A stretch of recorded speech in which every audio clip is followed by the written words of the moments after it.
लेकिन ये चीज आपको नहीं करनी चाहिए if you want your child to be confident. आप उसको एक्सप्लोर तो करने दीजिए, उसकी लिमिट क्या है। ऐसा नहीं है, वो एक इंसान का बच्चा है, वो डेलिकेट नहीं है। अव्यांशी 2 साल की है, आपने एक छोटा सा छिपकली का बच्चा उसको पकड़ा है और बहुत जेंटली उसने पकड़ा है। I have given her a frog. या I have given her a grasshopper. मैंने एक गिरगिट पकड़ा है या सांप के साथ उसको इंटरेक्ट करवाया है। आप बस बच्चे उसी गिरी मिट्टी की तरह हैं। आप जहाँ जहाँ पे हाथ रख रहे हो वहाँ एक नया शेप बन रहा है। She started mimicking the same thing. पापा नहीं इसको दूर करो दूर करो। तो मैं कभी भी उसको डॉक्टर के पास लेके नहीं गया। वो तो मेरी वाइफ का काम है। कई बार मैंने ऐसा सुना कि डायपर मैं नहीं चेंज करूँगा, चाहे दूसरा कोई भी काम कर लो, डायपर मैं चेंज नहीं करूँगा। वो तो मेरा फेवरेट काम है, वो मेरा फेवरेट काम है। Females are real goddesses. उनके पास भाई क्या पावर है कि एक इंसान ही बना डाला। पेरेंट्स बनने के बाद हमें रियलाइज हुआ कि पेरेंटिंग एक बहुत ही डिफिकल्ट और चैलेंजिंग जर्नी होती है। पेरेंटिंग के बारे में सीखते सीखते हम कुछ ऐसे पेरेंट्स से मिले जिनकी पेरेंटिंग स्टाइल हमको काफी क्यूरियस बनाती है। तो हमने एक ऐसे पेरेंट को अपने स्टूडियो में इनवाइट किया और हमने उनसे बड़े ही ऐसे हार्ट टू हार्ट कॉन्वर्सेशन किया। ये जो पेरेंट है इनका नाम है अर्पित मेहता। ये एक एजुकेटर है, एक काउंसलर है। वो एक 2.5 साल की बच्ची को रेज कर रहे हैं और उनकी पेरेंटिंग स्टाइल बहुत फैसिनेटिंग है, इतनी कि आप सबको उनको सुनकर बहुत मजा आएगा। फियर एक ऐसा इमोशन है जो कि बच्चे अपने पेरेंट्स से ही सीखते हैं और अर्पित अपने बच्ची के साथ वो सारी चीजें ट्राई करते हैं जिसके लिए हर एक इंसान बहुत ही फियरफुल फील करता है। तो आइए हम आपको अर्पित से मिलाते हैं। हम लोग ये इसलिए कर रहे हैं क्योंकि हम लोग दोनों ही पेरेंटिंग के बारे में बहुत ही पैशनेट फील करते हैं और फिगर आउट कर रहे हैं पेरेंटिंग। हम चाहते हैं कि हमारा बच्चा कॉन्फिडेंट बने, लेकिन ये चीज आपको नहीं करनी चाहिए if you want your child to be confident. एक बच्चे को ना कॉन्फिडेंट बनाने में सिर्फ उसके पेरेंट्स नहीं हाथ रख सकते। There are so many more people around the kid. उसके टीचर्स होते हैं, पेरेंट्स के पेरेंट्स हैं, हमारा फ्रेंड सर्कल, सोशल सर्कल है, काफ़ी लोग हैं जो एक बच्चे को सराउंडेड रखते हैं। हम सभी लोगों का ये प्रॉब्लम होता है कि एक बच्चे को देख के हम सबसे पहली चीज़ समझते हैं कि वो बहुत डेलिकेट है, बट ऐसा नहीं है। वो एक इंसान का बच्चा है, वो डेलिकेट नहीं है। वो बहुत ज़बरदस्त स्ट्रेंथ लेकर आया है। उसकी कैपेसिटी ऑफ एंड्योरेंस, उसका पेन सहने का कैपेसिटी सब बहुत एक्सट्रीम पे है। आप उसको एक्सप्लोर तो करने दीजिए, उसकी लिमिट क्या है। हम एज अ पेरेंट कई बार ना उनकी वो लिमिट्स को उनको जल्दी बता देते हैं। बस इतना पेन हो गया, ये बहुत ज़्यादा है, ओहो मेरे बच्चे को खून आ गया, ओ शिट, अभी तो मतलब मैं ही पैनिक अटैक में आ गई। वो चीज़ हमें एज अ पेरेंट नहीं करनी चाहिए। चीज़ों को थोड़ा सा लेट गो करना चाहिए। बच्चे को ये सिखाना चाहिए कि ठीक है, मतलब हो गया, it's okay, we can still move ahead. Avyanshi 2 साल की है और आप रेप्टाइल्स के बारे में बहुत पैशनेट हो। आपने एक छोटा सा छिपकली का बच्चा उसको पकड़ा है और बहुत जेंटली उसने पकड़ा है एंड शी इज प्लेइंग इतने प्यार से और इतने कंफर्टेबली पकड़ा है जितने कंफर्टेबली छोटे बच्चे बटरफ्लाई को देख के खुश हो जाते हैं। कैसे आप रेस कर रहे हैं अव्यांशी को कि वो इस तरह की बच्ची है जिसको कि छोटे से छिपकली से डर ही लग रहा है और she is finding joy in and all the animals. Like आप लोग गिलहरियों के पास लेके जा रहे हो, सारे एनिमल्स के साथ उसका इंटरेक्शन करवा रहे हो। काफी लोगों ने उसको मतलब इनवाइब कर दिया था उसके अंदर कि छिपकली गंदी है। मैंने उसको नहीं किया, मैंने हमेशा से सिखाया कि अरे अच्छी है, क्यूट है। दूर ही रहती थी ना, क्योंकि ऊपर है दीवार पे, देखो कितनी प्यारी है, कितनी अच्छी है, हर चीज अच्छी है, ऐसा ही सिखाता हूँ उसे। थोड़े दिन बाद उसकी नानी, थोड़े दिन बाद उसकी मम्मी, थोड़े दिन बाद उसकी दादी, थोड़े दिन बाद उसका फ्रेंड, हर कोई एक ही बात करता है, छिपकली गंदी होती है। और अब उसने रट लगाई, जहाँ मिलेगी वहां एक ही बात करेगी कि कुछ भी रैंडमली हम बात कर रहे हैं, दौड़ ला के आएगी, पापा पापा छिपकली गंदी होती है। ये आ गया उसके मुंह पे। तो मैंने कहा ठीक है, मैं इसको अभी फोर्स नहीं करना चाहता, ना इन लोगों के रिएक्शंस को, ना इनके रिएक्शंस को, ना इसके किसी बात को। ठीक है, let it be, let her understand it organically. फिर एक दिन क्या हुआ, छिपकली नहीं आई 2-3 दिन तक। तो ये पूछती है रोज, पापा छिपकली नहीं आई। मैंने कहा आपने गंदा बोल दिया, नहीं आई। नहीं आएगी वो, आप उसको अच्छा बोलोगे तो ही आएगी। तो फिर उसने बोला एक दिन कि पापा छिपकली अच्छी होती है। कोइंसिडेंटली नेक्स्ट डे हम लोग घर में पहुंचे और हम देख रहे हैं कि छिपकली वहाँ है और she was very happy, she was so happy to see her, reaction was great. वहां से फिर मैंने उसको रोज आते जाते मैं वहां रुकता था, मैंने उसको दिखाया कि देखो खाना कैसे खाती है, कैसे दूर लाके जा रही है और वो मौत पकड़ रही है। वो हम लोग सीढ़ियों पे बैठ के सिर्फ ये देखा करते थे रात में।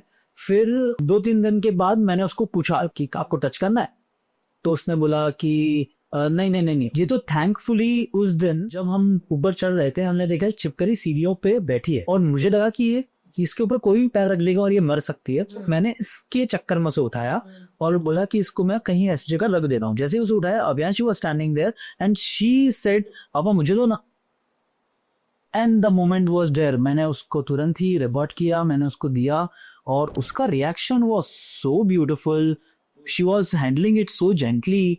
उसका जो एक फियर लोगों ने डेवलप किया था वो फियर ग्रेजुअल प्रोसेस के through organically, I did not push it on her कि तू मेरी बात को मान और जल्दी से जल्दी रिएक्ट कर ना। मैंने उसको उतना टाइम कहने दिया, उसको जो लोगों ने सिखाया उसी तरह से उसको खुद डिसाइड करने दिया when she is ready to face that fear. And possibly we also should do that. हम कई बार बच्चों को पुश करते हैं कि तू आज के आज ये चीज करके दे, आज के आज इससे डरना बंद कर, आज के आज तू ऐसा परफॉर्म करने लग जा। मैजिक नहीं है, इंसान है, वो एक दिन में नहीं हो सकता ऐसा। It will take time, just keep doing your bit, one thing at a time per day and you will see the result one day. That is what I have learned recently. That is going to stay with me, you know. Do your bit every day, be very patient. There's not a formula जो काम करेगा, but kids are resilient, वो बहुत fearless होते हैं, so amazing कि 2.5 साल की बच्ची भी छिपकली के साथ बहुत gentle हो सकती है और ऐसे environment में जहाँ पे कि Just to tell you कि ये तो एक बार ऐसा हुआ है कि छिपकली का वीडियो बन गया है। हाँ, I have given her a frog. yeah. I have given her a grasshopper. मैंने एक गिरगिट पकड़ा है या उसको मैंने टच करवाया है, सांप के साथ उसको इंटरेक्ट करवाया है। आप उसको जितना फियरलेस रखेंगे, जितना एक्सपोजर देंगे चीजों का, उतना उसके लिए वो पर्सपेक्टिव ब्रॉडर होता चला जाएगा। आप बच्ची को खाने के लिए रोकना चाहते हो कि तुम मिट शुगर मत खा, it is not good for you, आप खुद पहले बंद कर लो। दूसरी बात कि आप घर में लाओ ही मत वो चीज, ऐसी चीजें जो उसको तकलीफ देंगी। तीसरी चीज कि आप उसको उसके ना खाने के फायदे कंटिन्यूसली बताते रहो और उसको खाने के नुकसान कंटिन्यूसली बताते रहो। कई बार वो क्रेव करेगा तो उसके क्रेविंग्स को आप तो रिस्पेक्ट करो। आप ऐसा बिल्कुल उसके लिए दुश्मन बन जाओ, ऐसा भी मत करो, because everything every day your child is shaping. आपने को देखा ना, एक पॉटरी जब होती है तो गीली मिट्टी है, उधर जिधर हाथ लग जाता है ना वहां से एक शेप नया उभार जेकर आता है। बस बच्चे उसी गीली मिट्टी की तरह है, आप जहां जहां पे हाथ रख रहे हो वहां एक नया शेप बन रहा है and it is going to remain there for life, it is not temporary. जब आप मीठी चीजों के बारे में बोल रहे थे तो मेरे बच्चे को मीठी चीज खाना बहुत पसंद है, लेकिन बच्चे जब शाम में या फिर डिनर में अगर मीठी चीज खा ले तो उनको नींद नहीं आती है। स्कूल जब बच्चे जाते हैं तो उनको सोना बहुत जरूरी है, टाइम से सोना जरूरी है ताकि टाइम से उठ जाए and they sleep nicely. There is a concept called delayed gratification. We started realizing कि इवन इफ अब मेरे बच्चे को अगर एक चॉकलेट मिल गया और अगर एक आइसक्रीम मिल गया, उसको बहुत पसंद है, बट वो अपना ग्रेटिफिकेशन को डिले कर लेता है और वो बोलता है कि मेरा ये काम खत्म हो जाएगा फिर मैं खाऊंगा, या फिर मुझे अभी नहीं खाने का मन है, मैं ये कल सुबह खाऊंगा। ये सब लेसन्स लाइफ लॉन्ग। तो एज पेरेंट्स हम लोग को लगता है कि हम उनको ये सब चीजें बोल रहे हैं। अगर हम पेशेंट रहते हैं एंड अगर हम कंटिन्यूअसली स्मॉल एफर्ट्स लेते हैं कोर्स करेक्शन के लिए, तो बच्चा ही बाइट कर लेता है। Those kids who grow with around animal and those kids who don't grow around animal, like what do you see the difference in their personalities if you can compare your personality with somebody who did not grow up with animals? I will tell you an incident. Dog से तो हम सभी लोग generally नहीं डरते और जो पेट होते हैं उनसे तो और भी नहीं। सो अभियांशी वाज और भी छोटी, 1.25 साल की होगी और अभी भी चलना सीखी ही थी। और एक कैट उधर से गुजरी, कहीं हम लोग एक इवेंट में थे, वहां पर कैट आई तो मैंने उसको टैप किया, प्यार किया, तो उसको अभियांशी ने भी टैप किया, प्यार किया। अब कैट को बड़ा अच्छा लगा हमारे साथ, तो वो हमारे इर्द गिर्द घूमने लगी। तभी एक और लेडी आई पास से, उन्होंने, जो कैट हमारे पास थी वो बागल में हमारे पास ही आके बैठ गई, तो कैट धीरे से चल के उनके पास जाने लगी and she shouted like anything, इसको हटाओ इधर से, इसको हटाओ इधर से। तो मैंने कहा अरे आंटी कोई बात नहीं, करके उसको उठाया and the moment I took it in my hand, Avyashi was right there and she started mimicking the same thing. पापा नहीं इसको दूर करो। So this is what I am talking about कि ऐसा immediate बच्चा तो वो है, they see they do और वो तुरंत ही छप जाता है लाइफ टाइम के लिए। करेक्ट। वो मुझे लगता है कि is something जो हमारे elders हमें पास ऑन कर देते हैं और that is the major reason. Right. तो मेरा जो सजेशन है, I am not सेइंग कि रेप्टाइल्स के लिए सच कुछ प्यार जताइए, बट ओवरऑल टाइम स्पेंड करिए जानवरों के साथ, because they teach you a lot of things. आपने पूछा कि क्या मैंने सोचा था कि गर्ल चाइल्ड हो तो अच्छा होगा, नहीं, पहले दिन तो कुछ खास पता नहीं चला, सच कुछ बदलाव नहीं आया। बच्चा आया हाथ में, it was really cute but delicate, तो सब ठीक रहा, सब लोग बहुत खुश थे। आई वॉज ऑल्सो हैप्पी कि चलो सब ठीक है, बच्ची हेल्दी है, मम्मा हेल्दी है, पहला कंसर्न वो था। उसके बाद से मेरा रिस्पेक्ट टुवर्ड्स फीमेल और ज्यादा बढ़ गया कि भाई ये तो कुछ अलग लेवल हो रहा है, ये मतलब ये भगवान है, फीमेल्स आर रियल गॉडेसेस। उनके पास भाई क्या पावर है कि एक इंसान ही बना डाला, और मतलब क्या है, आंखें अलग, बाल अलग, नाखून अलग, और पूरा मटेरियल तैयार करके और एक आउटकम आया। तो इनिशियली तो पता नहीं चला, लेकिन it was I guess 6th और 7th और 8th डे हम लोग घर पे बैठे थे, अब हम लोग घर आ चुके थे। I was holding her like this, and that was the first time possibly हमें ऐसा शांत माहौल मिला था, because we were always surrounded by so many people, घर वाले वगैरह वगैरह। अभी हम दोनों को टाइम मिला है, and we looked into each other's eyes, और वहां पे ना एक आई लॉक हुआ हम दोनों का। और वहाँ वो that was the moment when I realise कि oh shit, this is my kid, my child, और आई स्टार्टेड क्राइंग।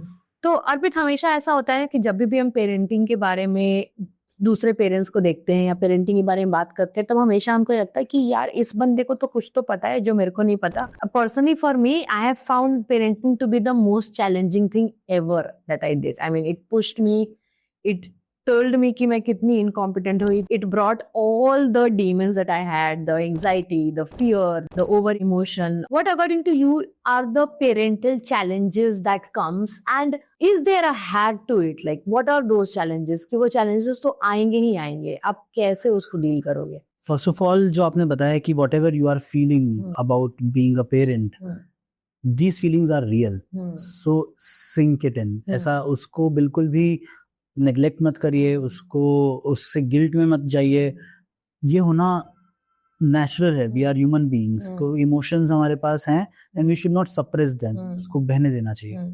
सेकेंडली, मैं ऐसा मानता हूँ कि हम पेरेंट दो लोग होते हैं, राइट? मदर्स का रोल थोड़ा सा ज्यादा तो है, चाहे कितना ही फादर इन्वॉल्व रहे, मदर जितना केयर, मदर जितना कंसर्न और कनेक्शन फादर का नहीं ही हो पाता है। That is what I have understood. मेरे बहुत सारे फ्रेंड्स हैं जो लोग बोलते हैं कि मेरी बच्ची 4 साल की हो गई है, 5 साल की हो गई है, मैं कभी भी उसको डॉक्टर के पास लेके नहीं गया, वो तो मेरी वाइफ का काम है। नहीं भाई, मेरा काम भी है, मैं उसके साथ इक्वली इन्वॉल्व हूँ। ऑब्वियसली कभी कभी मैं ले जा रहा हूँ, कभी कभी वो ले जा रही है, तो that way you have to balance it.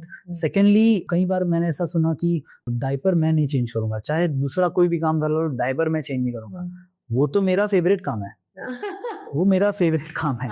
भाई, मुझे किसी और पे भरोसा ही नहीं है कि कोई साफ करेगा ढंग से।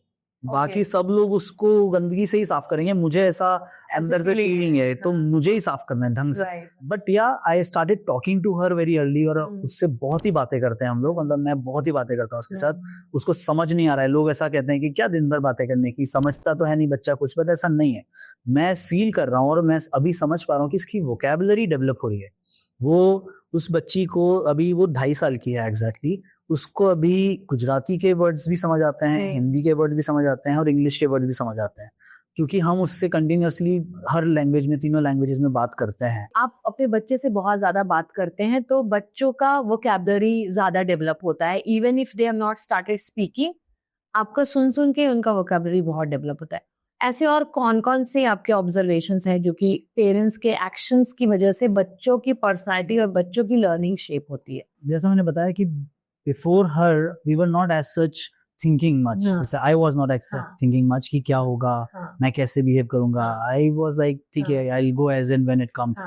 फिर क्या हुआ ना कि शी स्टार्टेड मिमिकिंग अस, जो हम कर रहे हैं वो धीरे धीरे खुद कर रही है। मैं ऑफिस से आता हूँ, मैं आके शूज उतारता हूँ, तो when we come home from anywhere, तो वो तुरंत शूज उतारना शुरू किया उसने। मैंने मोजे पहने हुए होते हैं, कई बार मैं मोजे नहीं उतारता इमीडिएटली, तो उसने भी वो करना शुरू किया। She is actually seeing and doing exactly what we are doing. तो वो चीज जब रियलाइज हुई तो समझ में आया कि नहीं, we have to behave in a way जहाँ पे उसको हम जो समझाना चाहते हैं वो हम खुद नहीं करेंगे तो वो नहीं करेगी। हम सिर्फ बोलें डांटें कि चॉकलेट मत खाओ, दांत खराब होते हैं, और हम चॉकलेट खा रहे हैं, दैट इज नॉट राइट। तो वो ग्रेजुअली हमने बंद किया सब कुछ। अब इसमें बस ये है कि हमें बैक ऑफ माइंड अगर ये पता चल जाए, कंसर्न, केयर, प्रोटेक्शन सब रहेगा ही हमेशा। वो बच्चा है, वो इंसान ग्रो कर रहे हो आप, उसको कितनी सारी चीजें लग गई, गिर गया, ये हो गया, वो हो गया, ये बैक ऑफ माइंड पता भी होना चाहिए कि this is never ending, this is going to happen every day, and all we can do is react a little less, blame ourselves a little less, normalize this feeling कि इसका homework नहीं हुआ, it's okay यार, नहीं हुआ, ये homework अच्छा नहीं करता है पर डांस बेहतर करता होगा, ये डांस नहीं करता है लेकिन पहाड़ बढ़िया चढ़ जाता है, ये पहाड़ नहीं चढ़ता है लेकिन स्विमिंग बहुत अच्छी करता है, स्विमिंग नहीं करता है तो ड्राइंग करता है, ड्राइंग नहीं करता है तो मैथ्स अच्छा है उसका। There is something very good and there is something very bad about a child. तो हमें let's focus on the good part, let's try to improve the bad part, that's all we can do. Right. I think I just want to just unpack this. What you say is कि mothers ज़्यादा attach होते हैं बच्चों से और उनके feelings ज़्यादा strong होते हैं बच्चों से, क्योंकि kids are a part of the mother, और पापा थोड़ा सा chilled हो सकते हैं, and then there is this balance कि मम्मियाँ protection के लिए हैं और पापा are helping the child to know their limits, and the fact कि even if as parents, if we are feeling anxious or anxiety about something what their child is not, or whatever they are going through, these feelings are very valid feelings. These feelings are, I mean, everybody is going through these feelings. हम अपने बच्चों को बहुत कुछ सिखाते हैं. What are the things that we as parents learn from our kids? एक चीज तो यही कि डर नहीं होता है बच्चों में, they don't have any sort of fear, और वो fearlessness उसमें है हमेशा से, जो मैंने फील किया, और मैं उसको वो फ्रीडम देता हूँ। जो मैंने बोला ना कि उसकी लिमिट उसी को चेक करने देते हैं, अपन क्यों बताएं कि ये लिमिट है तेरी। जैसे लर्नर्स माइंडसेट से मुझे याद आता है कि उसकी क्यूरियोसिटी हर चीज को लेके अच्छी है। वो जो भी चीज सामने आती है, पापा ऐसा क्यों है, पापा ये क्यों है, तो हम लोग उसको हमेशा घर में सिखाते थे। कोई एक पोस्टर देखा हमने, तो मंकीज ईट बनाना, ऐसा उसको समझ में आ गया एक दिन। अब मैं उसको स्कूल से लेकर आया तो मंकी थे बहुत सारे, तो शी वाज लाइक पापा मंकी तो बनाना खाते हैं, बनाना खिलाना है इनको। तो अब मेरे पास दो चॉइसेस थी कि या वो कुछ नहीं करना है, चल चुपचाप घर, या फिर था कि चल बनाना लेके। तो we immediately took the second option, और हम लोग बनाना लेकर आए ढेर सारे। तो मैंने अव्यांशी को दिया एक बनाना कि ये ले और ये दे दे उसको, तो उसने बिना डरे ऐसे आगे जाके और उसको हाथ में दिया, मंकी उधर से आया, उसने हाथ से ले लिया, दूसरा, तीसरा, चौथा, और फट फट फट फट करके सारे मंकीज के हाथ में एक बनाना था। फिर मैंने एक और दिया, तो उसने देखा कि अभी बहुत देर हुई कोई नहीं आ रहा, तो मुझसे पूछती है पापा मैं भी एक खा लूं। तो सारे मंकीज और अव्यांशी बैठ के एक साथ बनाना खा रहे हैं। सो दैट इज समथिंग जो उसका फियरलेसनेस दिखाता है, उसकी क्यूरियोसिटी दिखाता है, उसको समझाता है कि आप अगर प्यार से रहोगे तो कोई आपको हार्म करने आएगा ही नहीं, ये क्यों करेगा। वन मैसेज, एक ऐसी चीज जो आप पेरेंट्स को बोलना चाहोगे to make their parenting journey easier और to raise a brave child. Face the fear. आप चाहते क्या है, आप बच्चे को क्या बनाना चाहते हैं। हर कोई बोलता है कि मैं डॉक्टर, इंजीनियर, स्पोर्ट्स पर्सन वगैरह वगैरह बनाना चाहता हूँ। अल्टीमेटली ना हम एक बच्चे को एक प्रॉब्लम सॉल्वर बनाना चाहते हैं, ठीक है। वो प्रॉब्लम को आइडेंटिफाई करना सीख जाना चाहिए। आइडेंटिफायर्स तो एक्चुअली बहुत सारे हैं, आप नहीं भी सिखाओगे ना चल जाएगा। प्रॉब्लम सॉल्विंग स्किल अगर आपने सिखाई तो ज्यादा काम की चीज है, पर वो आती कैसे है, उसको बहुत सारी प्रॉब्लम में डालोगे ना तो वो प्रॉब्लम सॉल्विंग सीखेगा। जब वो वहां से निकलेगा, एक प्रॉब्लम में डाला, वहां से निकला, उसको कॉन्फिडेंस आया कि अरे मैं तो सॉल्व कर लेता हूँ, और ऐसे करके उसको एक दिन आएगा कि वो कोई भी प्रॉब्लम को सॉल्व करने के लिए माइंडसेट डेवलप कर लेगा कि I am a good problem solver. So make your child a good problem solver, and to make them a good problem solver put them into a lot of problems. What sort of problems? For example, मेरा बच्चा कौन सा sport खेलना चाहिए, अरे put him into skating, put him into swimming, badminton, cricket, उसको डालो तो सही। Swimming is not easy, it is a problem. वो करेगा, सीख जाएगा, उसको समझ में आएगा कि सीखा जा सकता है। क्रिकेट नहीं खेल पाएगा, सीख जाएगा। रनिंग नहीं कर पाएगा, फुटबॉल नहीं कर पाएगा, सीख जाएगा। उसको प्रॉब्लम सॉल्विंग समझ में आएगी कि ये भी एक प्रॉब्लम थी एक पॉइंट तक, अभी ये फेमिलियर हो गई, ये डिफिकल्ट था, ये इजी हो गया। So yes, what I believe is participating is the key of knowing a child better. Participate in everything possible, not by stressing the child, but by giving him the exposure one thing at a time. जब हम अर्पित का podcast shoot कर रहे थे तो उस दिन उनकी बेटी अव्यांशी और उनकी वाइफ सांची भी हमारे ऑफिस में थे। शूट खत्म करने के बाद हम लोगों ने लंच किया और अर्पित बहुत सारी चीजें शेयर कर रहा था। तो आदि जो मेरा 7 साल का बेटा है वो हमारे कॉन्वर्सेशन सुन रहा था, अर्पित से इंटरेक्ट कर रहा था, अर्पित के साथ बहुत प्लेफुली खेल रहा था। आदि को एक छोटा सा छिपकली का बच्चा मिल गया गार्डन में और वो छिपकली के बच्चे को बड़े ही प्यार से उसने पकड़ के वो कार में लेकर और वो घर आ गया और उसका प्लान ये था कि वो इस बच्चे को अपना पेट बनाएगा। मैं और तुहीन तो बहुत डर गए उस रेप्टाइल को देख के अपने घर में और हमने उसको कन्विंस किया कि प्लीज उसको जाने दो, उसकी मम्मा उसका वेट कर रही होगी। But this was a change that we saw in our kid. Arpit बहुत ही पैशनेटली बात करते हैं रेप्टाइल्स के बारे में और कैसे most of the reptiles poisonous नहीं होते हैं, कौन सा सेफ तरीका है उनको हैंडल करने का। ये सारी चीजें मेरा 7 साल का बेटा सुन रहा था और बस उसने ये सारी चीजें अप्लाई कर दिया अपने लाइफ में बस उसी वीक। सो ये जो पेरेंटिंग जर्नी है जिसको कि हम फिगर आउट करें ट्रू बडी के थ्रू, और हम ऐसे बहुत सारे फैसिनेटिंग पेरेंट्स से मिलते रहेंगे और आपके सामने ये सारे कॉन्वर्सेशंस लाते रहेंगे कि कैसे और पेरेंटिंग के दूसरे एस्पेक्ट्स को हम एक्सप्लोर कर सकते हैं। कमेंट सेक्शन में हमें बताइए कि पेरेंटिंग के ऐसे कौन से चैलेंजेस हैं जिसके बारे में आप ज्यादा जानना चाहें। And also like this video and subscribe for more.